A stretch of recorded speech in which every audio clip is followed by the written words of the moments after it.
Oi gente, tudo bem com vocês? Sou o Perito Martin e hoje vou fazer minha reação, meu react e meus comentários ao vídeo da Mai Isabela Boscov fazendo sua crítica de Emília Pérez. Para as pessoas que estão cansadas de eu falar de Emília Pérez, podem ir se fuder, porque eu vou falar mesmo por muitas semanas. Eu vou há meses falando mal deste filme, então a Mai tá falando, eu vou assistir. Não esqueçam de comentar. É porque eu estava tentando. O pessoal vem me pedindo há algum tempo aqui nos comentários que fale de Emília Pérez. E se eu não falei até o momento, não é porque eu quisesse fazer charminho, não. É porque eu estava tentando tomar pé. Há 30 anos eu cubro cinema e eu nunca vi nada parecido sequer acontecer numa campanha para o Oscar. Eu sei que as pessoas estão com muita raiva por causa das acusações desleais e falsas que aquela Sofia Gascon fez a Fernanda Torres. Amei que ela falou aquela Sofia Gascon. Já dá pra sentir o deboche, ela tá muito puta. Justamente a equipe da Fernanda Torres, que estariam tentando mover uma campanha de ódio contra ela. A gente sabe que isso é completamente falso. Alguns dias antes, a Fernanda Torres tinha gravado um vídeo de apoio à Carla Sofia Gascon. E sim, os tweets dela sobre assuntos variados que andaram descobrindo são horríveis. É muito preconceito contra tudo, contra todo mundo. Mas eu não quero criar mais raiva e me engajar em campanhas de ódio.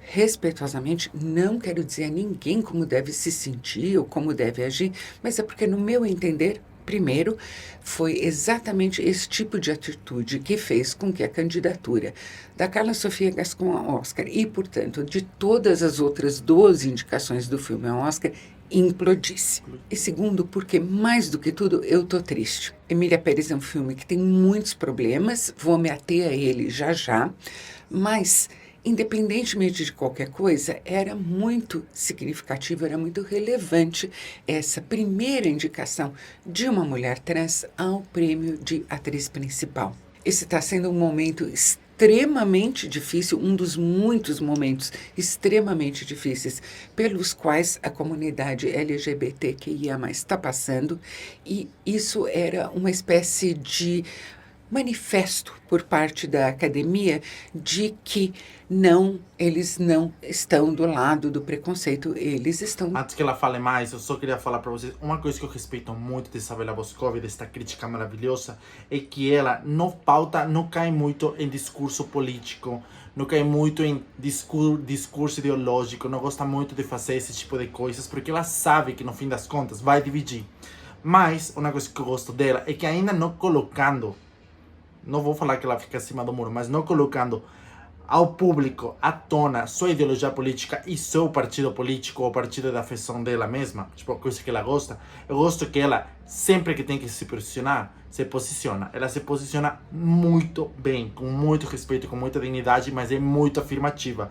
Isso eu tô gostando desta crítica, que ela tá sendo muito forte, tá deixando claro qual é a sua opinião. E ela, como muitos de nós, está extremadamente arrasada. Como não vamos estar arrasados, cara? Temos vários governos que despreciam a arte, que despreciam os artistas, entrando, chegando ao poder. E também temos um monte de gente que deveria, nesse momento, estar militando, estar participando, dando força, fazendo uma porcaria como a Emília Pérez. É triste. O que aconteceu com a Carla é uma tragédia. Quero deixar isso muito claro. É trágico. Não é pra gente ficar feliz e só feliz. É trágico. Não era pra ser assim. Do lado da aceitação, do acolhimento. É muito triste que uma tomada de posição tão importante tenha se dado em função de um filme tão problemático. E os mexicanos, principalmente, muitos latino-americanos, mas especificamente os mexicanos, vêm avisando há meses que Emília Pérez é um desastre anunciado. Com aquela preguiça cultural que, infelizmente, não é incomum entre europeus e americanos, todos os avisos foram ignorados. Todos. Os votantes dos prêmios europeus e americanos preferiram se ater ao aspecto positivo da presença de uma mulher trans interpretando uma mulher trans e deixaram de lado todo o resto.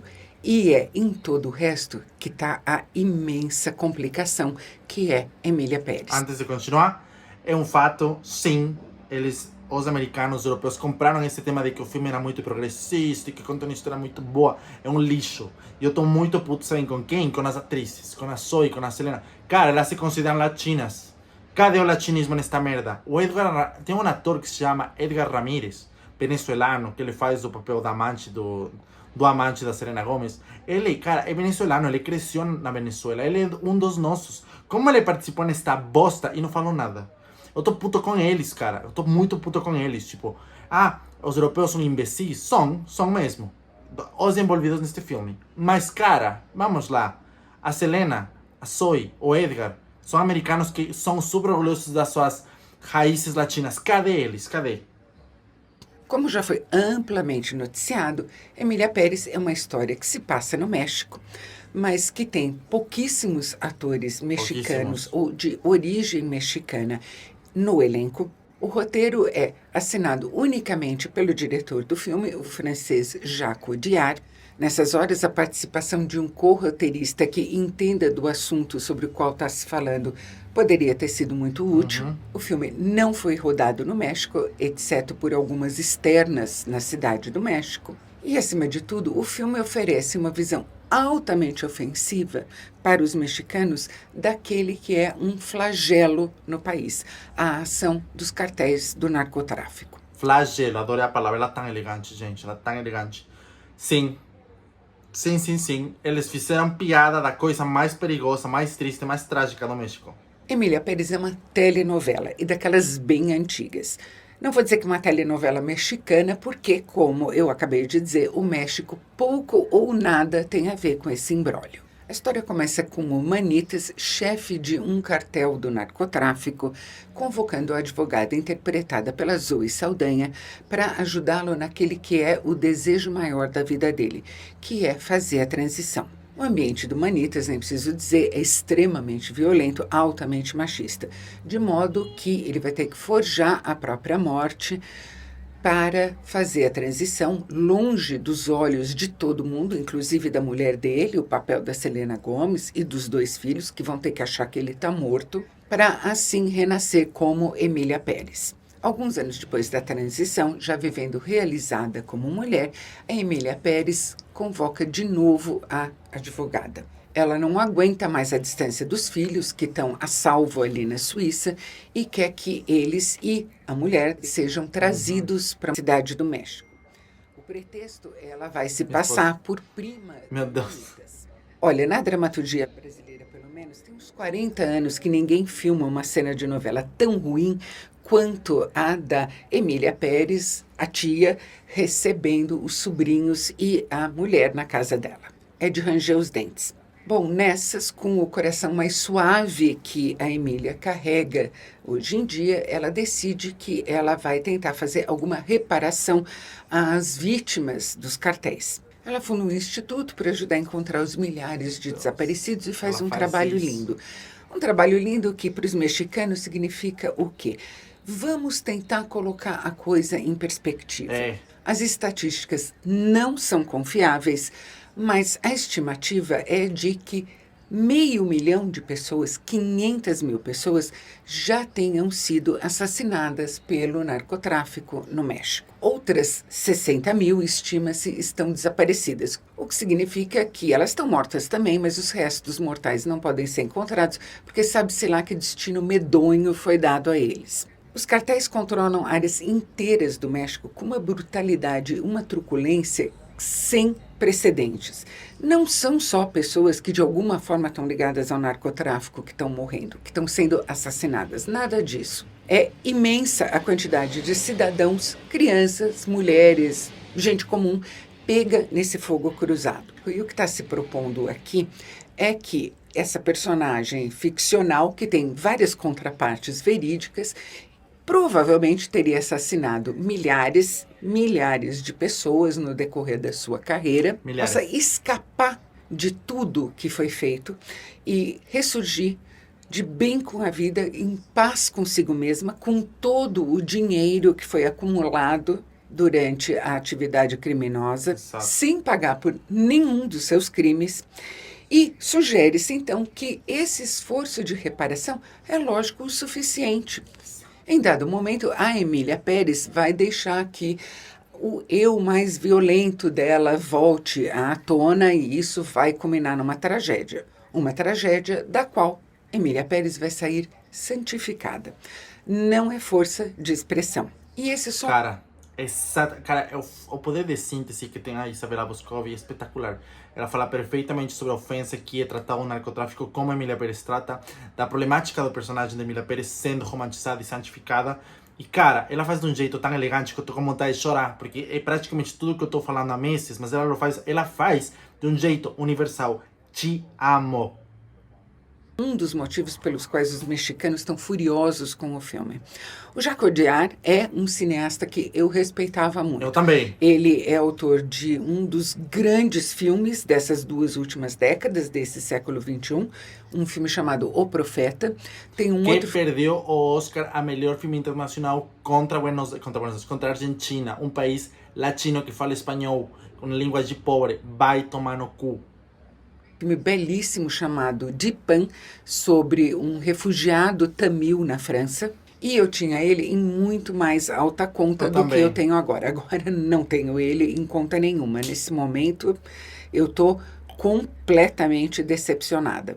Outra manifestação da preguiça cultural eurocentrista, estou tentando ser delicada, está no fato de que, numa entrevista, a diretora de elenco deixou escapar, no meio ela tentou ajeitar um pouco a coisa, mas ela deixou escapar que a produção tinha procurado atores no México, mas que os atores mais adequados aos papéis escritos no filme foram encontrados em outros lugares.